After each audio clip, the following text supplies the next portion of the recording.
جه منين الخط القبطي؟ ويعني ايه قبطي اصلا؟ كلمة قبطي دي جاية من اجيبتوس اليونانية ومعناها مصري، والخط القبطي ده اخر مراحل اللغة المصرية القديمة، لكن مكتوب بحروف يونانية قديمة.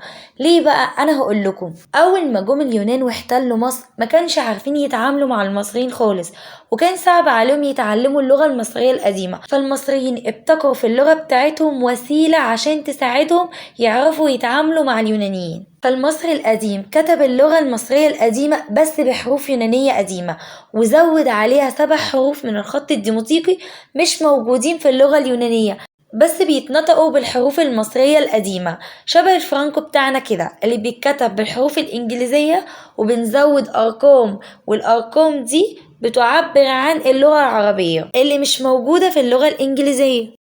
والحروف القبطية 32 حرف، 25 حرف يوناني قديم متضاف ليه 7 حروف مصرية قديمة. الحروف القبطية هي ألفا، فيتا، غاما، دلتا، اي، سو، زيتا، ايتا، سيتا، يوتا، كابا، لافلا، مي، ني، اكسي، او، بي، رو، سيما، تاف، ابسيلون، في، كي، ابسي، اوميجا، شاي، فاي، خاي، هوري، جنجا، تشيما، تي.